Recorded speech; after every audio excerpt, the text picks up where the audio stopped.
Bonjour à tout le monde et merci à Restine Nomo.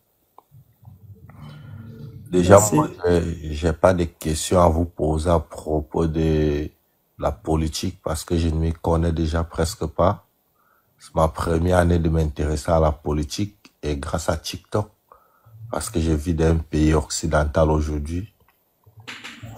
Moi, mon problème que j'ai, c'est en 2007, docteur, j'ai été enfermé au Cameroun injustement à cause d'une dame qui m'envoie en prison parce que elle s'était fait cambrioler chez elle et les malfrats en entrant chez elle s'étaient introduits chez elle avec une échelle. Et cette femme, elle était gendarme au CED.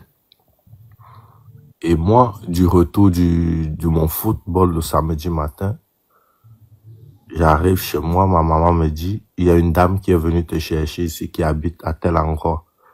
Et lorsque j'y vais chez la dame, elle me montre l'échelle que les brigands sont entrés avec chez elle, en me disant que l'échelle est le mien.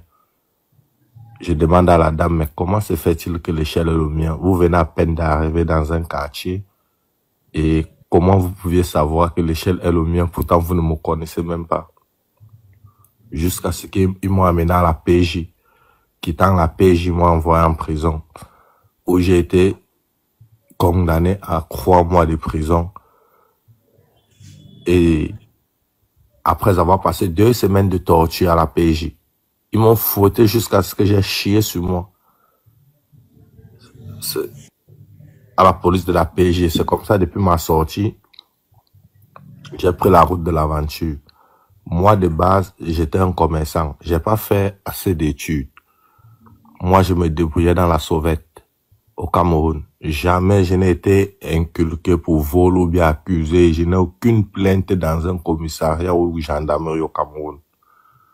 Mais ce que moi j'ai subi au Cameroun, je vous jure, ça me donne des envies suicidaires jusqu'au jour d'aujourd'hui. Quand je pense seulement qu'un jour je peux prendre le vol pour retourner au pays, je vous jure, j'ai seulement envie d'avoir le nucléaire pour venir mettre dans ce pays pour que tout se termine.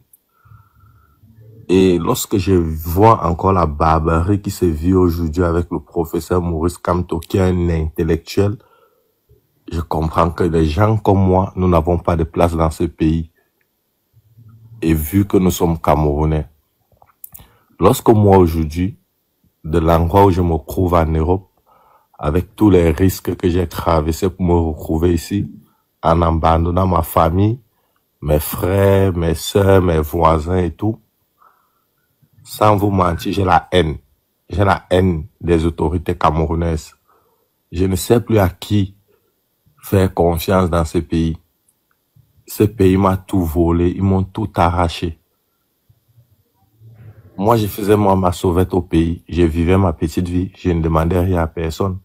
Moi, aujourd'hui, ils m'ont poussé en Occident pour venir faire des travaux que je ne méritais même pas faire un jour dans mon pays. Mais jusque-là, j'essaye de me battre pour subvenir aux besoins de ma famille. J'ai une fille au pays qui a 9 ans et je paye l'école de cette fille chaque année au moins 150 000 le primaire. Est-ce que c'est normal? C'est pas normal déjà. 150 000 par année sans compter les fournitures scolaires. Moi, ce que j'aimerais dire, j'aimerais parler au peuple camerounais parce que moi, lorsque je regarde sur les réseaux, je vois l'esprit de division, l'esprit de haine, l'esprit tribal que ce régime a instauré à cette population camerounaise. Moi, je constate juste que le Cameroun vit dans la tombe mais a peur de mourir. Parce que ce que j'ai rencontré en prison, je ne pensais pas que ces choses existaient sur la terre. Mais ils m'ont fait vivre ces réalités en direct. Mais eux, à m'envoyer là-bas, ils se disaient que c'était peut-être pour me faire du mal, pour me tuer. Mais ils m'ont fait rencontrer des gens que, en liberté, jamais je ne pourrais les rencontrer.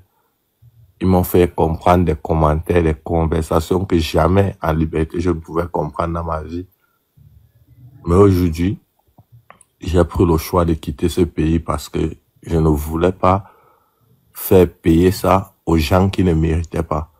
En fait, Ce que moi, j'aimerais vous dire, docteur, c'est que vraiment, votre travail que vous faites, faites-le pour le Seigneur, ne le faites pas pour un homme. Et faites-le pour vous et pour votre progéniture. Mais franchement, si moi, un jour, je décide de payer mon billet d'avion pour revenir au Cameroun, c'est pour venir mettre la bombe là-bas. Parce que ça fait 8 ans aujourd'hui que ma mère, je ne la vois qu'à travers un téléphone. Parce que j'ai toujours peur, même pour rien, j'ai peur de ce pays-là. On va faire en Occident, j'ai mon argent, j'ai envie d'investir dans mon pays. Mais j'ai rencontré des gens en prison qui ont les arraché tout ce qu'ils ont pu travailler durant leur vie. Avec moi, si demain je viens investir aussi mon argent, qu'est-ce qui prouve que ça ne va pas m'arriver une fois de plus? Je suis condamné donc à vivre dans un pays qui n'est pas le mien. Pourtant, j'ai un pays. Pourtant, j'ai le chez moi. Moi, je suis originaire de l'ouest du Cameroun. J'ai payé un terrain à Yaoundé. Mais avec ce qui s'est passé pendant ce qui se passe pendant cette période électorale, moi, j'ai demandé à ma mère de laisser ce terrain et de retourner à l'ouest. Parce que je sais que demain, même si j'ai investi sur ce terrain, on pourra me dire que tu n'es pas chez toi. Rentre chez toi. Et pour éviter cela, mieux je ne construis pas sur ce terrain. Mieux je le laisse. Malgré que j'ai dépensé mon argent dessus. Mais vraiment, est-ce que le Cameroun, c'est un pays? J'aimerais vraiment que vous me répondiez. C'est ma première fois d'intervenir, de parler à quelqu'un de votre rang social. Parce que là, je suis confus, je suis dépassé. Ça, c'est mon problème là-bas. C'est ce que je venais vous suggérer pour que vous essayiez un peu de m'éclaircir, de m'apporter pour vous de soutien aussi.